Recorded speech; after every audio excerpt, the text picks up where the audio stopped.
Good morning everyone. Last class में हमने sociology का कार्ल मार्क्स के सारे पीवाईक्यू देखे थे कि क्या क्या है। एंड एट दैट मोमेंट हमने ये कंसिडर किया था कि आप पहली बार ये टॉपिक स्टार्ट कर रहे हो, तो हमने एक बार ब्रीफ बस हम we went a go through as in the PYQ. तो अब हम लोग जो कार्ल मार्क्स के जितने भी टॉपिक्स हैं, जो कि मतलब मेनली मैंने आपको पिछले बार में ही बताया हुआ था। कार्ल मार्क्स आप लोग अपने साथ हमेशा सिलेबस भी रखो, ओके। सो कार्ल मार्क्स का historical materialism, mode of production, alienation and class struggle, ये उनके चार मेन टॉपिक है कार्ल मार्क्स का। तो उसके ही इसी सीक्वेंस से हम लोग एक बार उनके नोट्स कवर करेंगे, ओके। मतलब उसका टॉपिक कवर करेंगे, समझने की कोशिश करेंगे क्या क्या है, और कोशिश करेंगे इसको एज फास्ट एज पॉसिबल किया जाए, जितना जल्दी से जल्दी हो सके। और क्योंकि हमको ऐसे लेयर बाय लेयर प्रिपरेशन करनी है, okay. So we will move like that. तो फिर चलिए शुरू करते हैं। सोशलॉजिकल थिंकर्स एंड, और जो पहली बार इसको देख रहे हैं, बस बता दूं कि सोशलॉजी में हम लोग सबसे पहले सोशलॉजिकल थिंकर्स से स्टार्ट कर रहे हैं और फिर बाकी सारे टॉपिक्स कवर करेंगे sequence wise, okay. Karl Marx and historical materialism. Historical materialism is the scientific core of Marx sociological thought. uh, उसका एक साइंटिफिक कोर है, मार्क्स का सोशोलॉजिकल थॉट है हिस्टोरिकल मटेरियलिज्म, ठीक है। Before the Marx views on human society and human nature, before that Marx views on human society and human natures. तो historical materialism से पहले ह्यूमन सोसाइटी के बारे में क्या सोचते हैं अपने मार्क्स भैया, इसके बारे में हमें जानना। Society as an inter related whole, उनका कहना है सोसाइटी आपस में इंटर रिलेटेड है। Changeable nature of society, and it keeps on switching its nature, it is evolving with time. Human nature and social relationships. Humans will is not a passive reflection of events, but contains the power of rebel against circumstances in the prevailing limitation of human nature. It is not the people produced out of material greed or the greed to accumulate wealth, but the act of producing the essential of life engages people into social relationship that may be independent of their will. In most of human history, according to Marx, these relationships are class relationship that creates class struggle. Okay, तो सबसे पहले तो ये कह रहे हैं Karl Marx की हमारा जो जो पहला इनका स्टेटमेंट था, society is inter related whole, ठीक है, एंड चेंजेबल है। तो इससे रिलेटेड वो ये कहना चाहते हैं ह्यूमन नेचर और सोशल रिलेशनशिप के बारे में कि when one person is producing something, so they are not doing that to accumulate wealth, ठीक है। They are doing that to fulfil and produce the essentials of life, जिससे social relationships बनते हैं, because one person can not actually create everything for himself, and if two different people are producing different kind of assets for themselves, they can exchange it and then they can produce a better lifestyle. सो इससे इसी से हमारा start हुए थे class relationship, अलग अलग इंसान जो कि जिस लेवल पे प्रोड्यूस कर रहा है, और इसी से क्लास रिलेशनशिप बनने के बाद ही क्लास स्ट्रगल बना। सो historical materialism meaning, historical materialism best understood as Marx's sociological theory of human progress.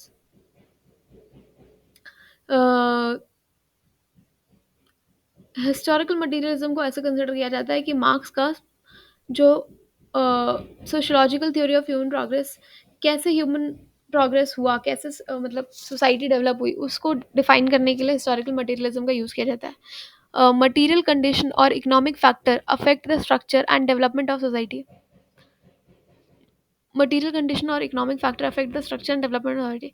आप हमारे पास क्या क्या मटेरियल कंडीशंस हैं और इकोनॉमिक फैक्टर जो हैं वो बताते हैं कि किस तरीके से सोसाइटी डेवलप कर रही है।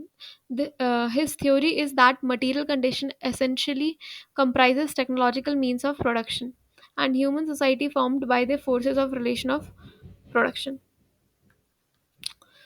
तो हिस्टोरिकल मटेरियलिज्म भी जो है, ये इसका जो बेसिक कॉन्सेप्ट है वो है मीन्स ऑफ प्रोडक्शन, कैसे चीज़ों को प्रोड्यूस किया जा रहा है जिससे लेटर ऑन रिलेशनशिप्स बिल्ड हो रही हैं। It is historical because Marx has traced the evolution of human societies from one stage to another. तो इसी के थ्रू, हिस्टोरिकल मटेरियलिज्म के थ्रू उन्होंने ट्रेस किया कि कैसे सोसाइटी डेवलप हुई। Materialism simplify materials that is smarter, or that is sorry materialism simply means that it is matter of material reality which is basis for any change. So material reality जो है उसके basis पर कोई change आता है. He says that new development of productive forces of society comes in conflict with existing relation of production. जब कोई new development होती है तो वो जो एग्जिस्टिंग रिलेशन ऑफ प्रोडक्शन है उसके साथ कन्फ्लिक्ट में आती है. When people become conscious of the state of conflict they wish to bring it to an end. जैसे ही लोगों को पता चलता है there is some conflict happening कि न्यू चीज़ आ रही है तो पुरानी चीज़ से उनका कॉन्फ्लिक्ट हो गई, तो उसको वो खत्म करने की कोशिश करता है. This period of history is called Marx the period of social revolution.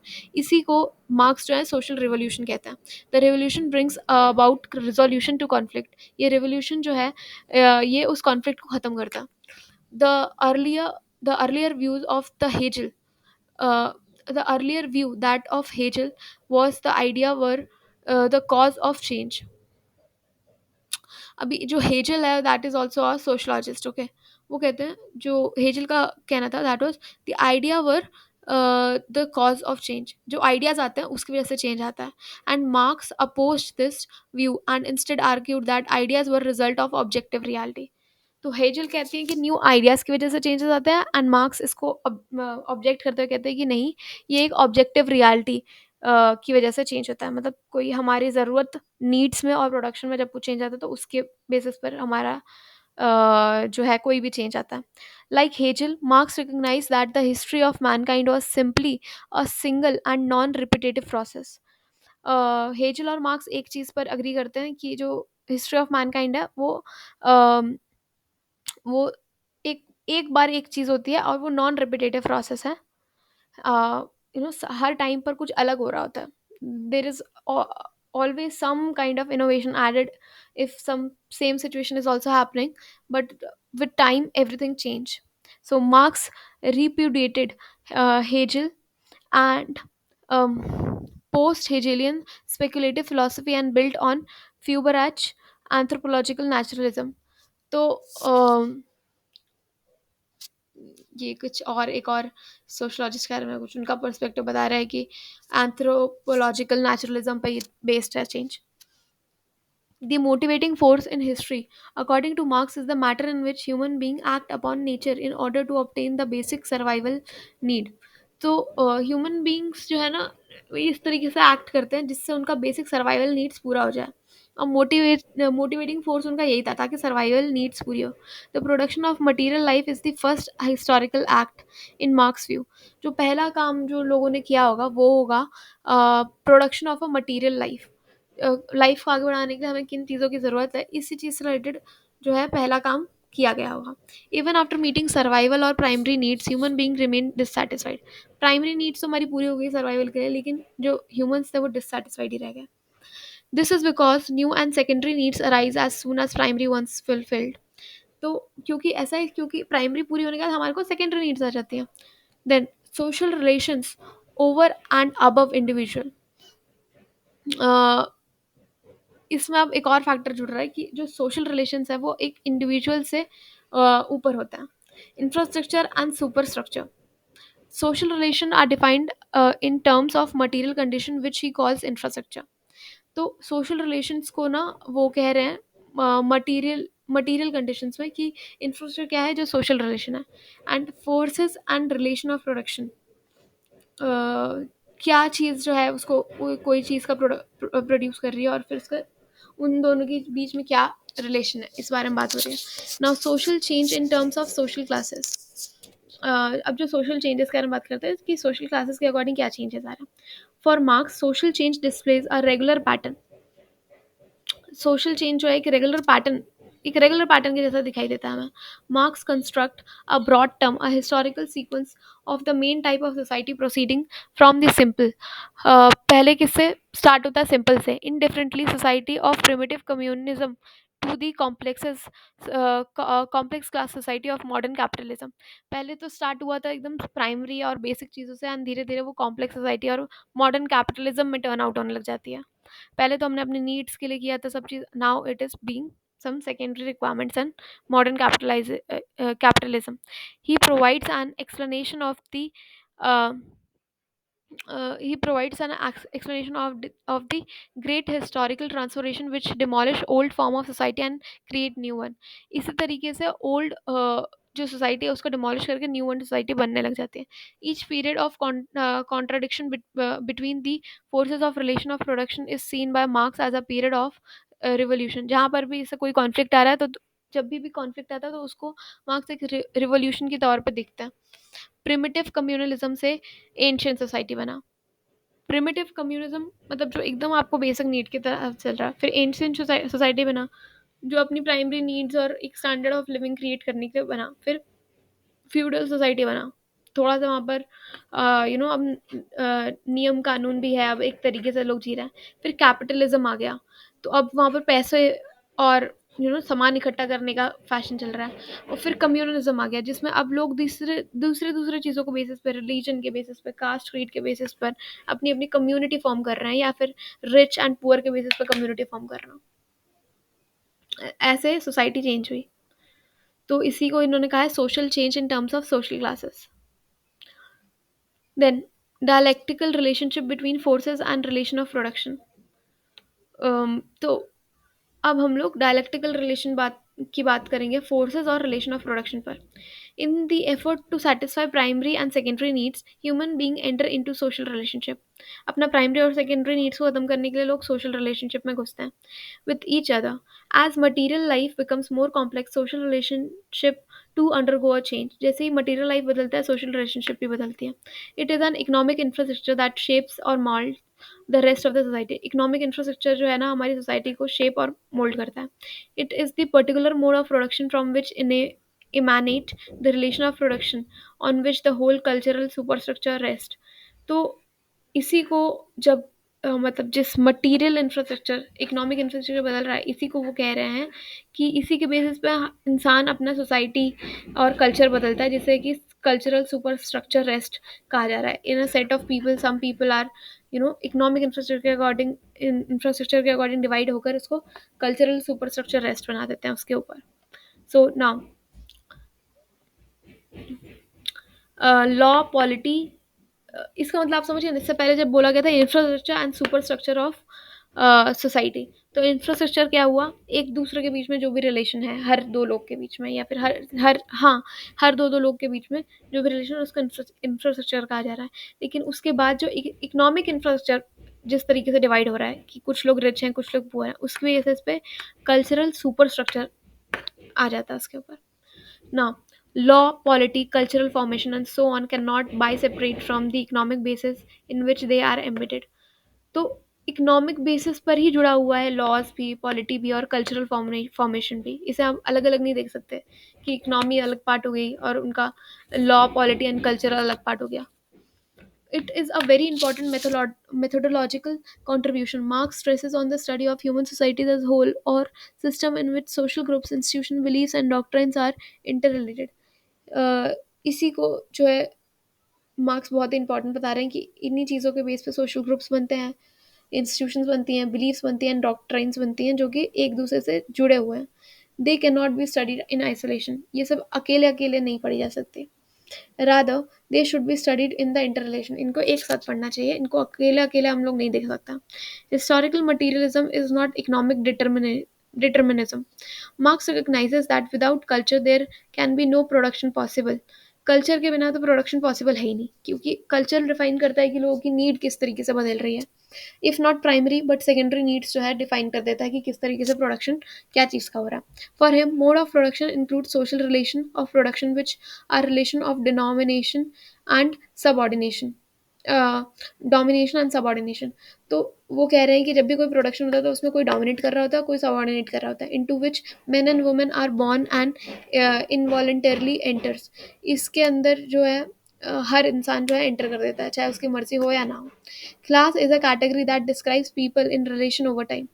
Class जो एक कैटेगरी है जो कि लोगों के रिलेशन बताता है समय के साथ, and the way in which they become conscious of these relationship, और कैसे इन रिलेशनशिप को वो लोग देखते हैं. Class is an economic and also a cultural formation. Class जो है वो इकोनॉमिक और कल्चरल फॉर्मेशन कल्चर और इकोनॉमिक बेसिस पे फॉर्म होता है। क्या चीज़? Class. It is impossible to reduce class into a pure economic category.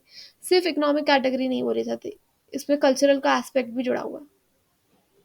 Now, conclusion. Historical materialism introduced into sociology a new method of inquiry. Historical materialism जो है वो हम उसने हमें एक न्यू पर्सपेक्टिव दिया कि हमें किस तरीके से सोशोलॉजी को पढ़ना चाहिए। New concepts and a number of bold hypothesis to explain the rise. और हमें न्यू कॉन्सेप्ट दिखाया गया और हाइपोथीसिस दिया गया कि हम किस तरीके से rise, development and decline of a particular form of society को जज कर सकता है। Also, originality of historical materialism was in the immense efforts of synthesis in a critical way, an entire legacy of social knowledge since Aristotle. तो इसको उन्होंने कहा है कि ये जो है हमें सिंथेसाइज करने के लिए और क्रिटिकल वे में सोचने के लिए हमको एक हमें लेगेसी मिलती है इससे, कि क्योंकि इसके बारे में एरिस्टोटल ने भी बात किया है। Marks proposes Marx proposed was to achieve a better understanding of the condition of human development. इसके थ्रू दिस हिस्टोरिकल मटेरियलिज्म हम लोग ह्यूमन डेवलपमेंट के बारे में ज़्यादा अच्छी तरह से समझ सकते हैं। नाउ लॉ ऑफ डायलेक्टिक्स, इस ऊपर जो डायलेक्टिक्स की बात की गई थी उसके बारे में बात करते हैं। Marx rejects Hegel's faith in idealism but adopted and adapted Hegel's use of dialectical methodology. Marx Hegel के कॉन्सेप्ट से तो अग्री नहीं करता, लेकिन जिस तरीके से वो डायलेक्टिकल मेथोडोलॉजी यूज करते हैं उससे वो अग्री करते हैं। According to Hegel each thesis has its antithesis. तो इसमें वो कहना ये चाह रहे हैं कि कोई चीज़ सही, अगर हम कभी भी कहते हैं कि ये चीज़ सही है तो वो चीज़ गलत भी है eight some sort for some people in some condition. तो this the thesis represent the positive view and the antithesis represent the opposite और नेगेटिव व्यू। अगर किसी चीज़ का पॉजिटिव है तो उसका नेगेटिव भी है। It means that each statement of the truth has its opposite statement. हर सच का दूसरा पहलू भी है। द एंटीथीसिस और the opposite statement is also true. जो अब दूसरी बात है वो भी सही है। In course of time the thesis and antithesis are reconciled in the form of synthesis. जब हम positive side and negative side दोनों को मिला के किसी चीज़ पे कंक्लूड करते हैं तो उसको हम सिंथेसिस कहते हैं। The synthesis is the composite view. As history progress the synthesis become a new thesis. जैसे ये इसे एक कंपोजिट व्यू के तौर पे देखा जाएगा साथ में, और जैसे हिस्ट्री प्रोग्रेस करती है तो synthesis become a new thesis. अब ये जो इनसे जो हमारा रिजल्ट निकला वो एक न्यू थीसिस बन गया। The new thesis then has an antithesis. Now this जो न्यू स्टेटमेंट हम जिस कंक्लूजन पे है अब उसका भी कुछ अपोजिट सही है, with eventual prospect of turning into synthesis. इसी तरीके से जब हम लोग दोनों इसका अपोजिट भी देखना शुरू करते हैं तो इससे हम लोग एक प्रोसेस ऑफ सिंथेसिस कहते हैं। And this goes from the process of and this goes on the process of dialectics. और इसी को प्रोसेस ऑफ डायलेक्टिक्स कहा जा रहा है, जिसमें हम सिंथेसिस एंड जिसमें हम सिंथेसिस कर रहे हैं, मतलब थीसिस एंड एंटीथीसिस देख रहे हैं। Okay. While Hegel applied this understanding of the process of dialectics to the process of progress of ideas in history, Marx accepted the concept of dialectics but did not like Hegel's perspective truth in the progress of idea.